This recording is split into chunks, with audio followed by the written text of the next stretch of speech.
Hello everyone, Ariam here, and welcome back to another episode of Extinction Event. Today I'm talking about killer whales, also known as orcas.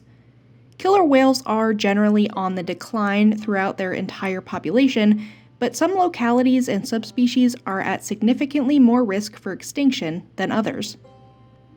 Today I'm specifically talking about the southern resident orcas. The official census from July 2024 pins there as only 73 individuals of this entire subspecies left.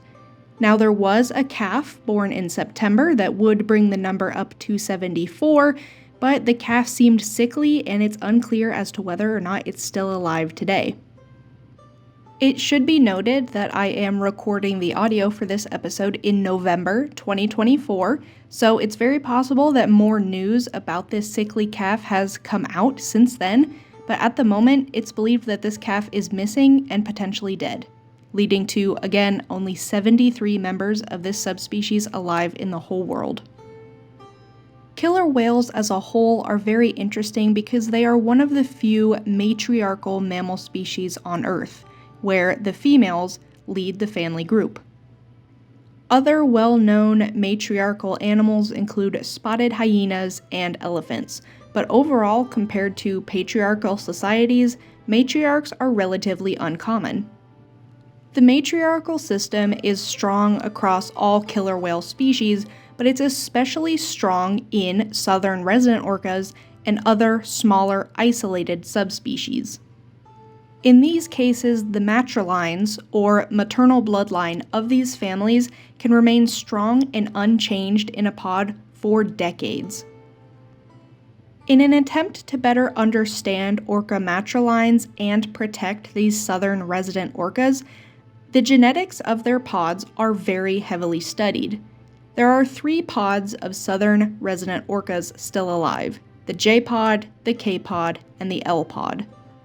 In each of these 3 pods, the matrilines for each individual is well documented, tracing back a long lineage between matriarchs and mothers of these lines. Orcas can live for a really long time, sometimes well over 50 years, and they're actually one of the few mammal species on Earth that can reach menopause just like humans can. But when a matriarch eventually does die, it is often her daughter, granddaughter, or great-granddaughter that will take over leading the family. This isn't always the case. Sometimes another female is better suited to take over and lead the family, especially if the matriarch only had very young descendants still alive. That's why the data from these matrilines is so important. It allows for individual tracking of certain animals and their bloodlines, but also a deeper dive into how these communities interact with one another. Orcas are not just family pods. They essentially each have their own culture. So why are these 3 pods specifically so at risk of extinction when most other orca populations are declining slowly or are relatively stable? Well, southern resident orcas are also known as fish-eating orcas, which sets their diet apart from other members of their species. Most killer whale populations will feed on seals or sea lions, with others specializing in hunting other cetaceans, so baby or old whales or porpoises like dolphins. All killer whales, regardless of diet, are at risk of having their food chain disrupted by climate change, pollution, and overfishing. As apex predators, any change to the food chain below them will impact their ability to thrive. But killer whales that feed from the lower tiers of the food chain will be hit a lot faster. If a killer whale pod feeds on dolphins, and the dolphins have a food source that is disappearing, there's a chance that the dolphins will adapt and the orcas will still have their prey. But if the fish go missing, the southern resident orcas that feed directly on them don't have a middleman to give them a chance. Add in other issues like boat sonar and boat sounds, which affects the ability of all oceanic mammals to communicate via echolocation, and these pods become more and more split up and more isolated. But the biggest issue for the southern resident orcas seems to be fertility. These animals are not having babies as often as they should be, and most babies are born sickly and often die. Census records for these orca populations show a really upsetting trend downward. From 1990 to 2023, 61 calves were born and survived beyond birth, while 107 did not survive past birth.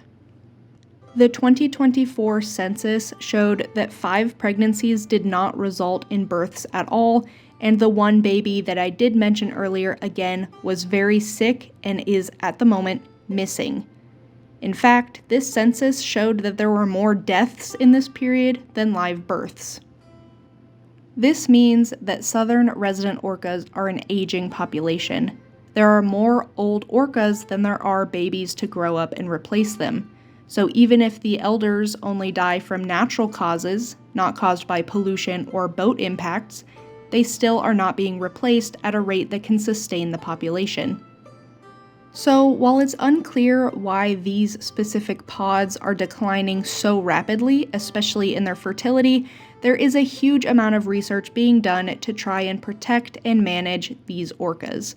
There's a chance, based on all the data that they have collected, that scientists will be able to step in and come up with a plan to try to preserve this very specific culture of killer whales. And that should remind you to smile.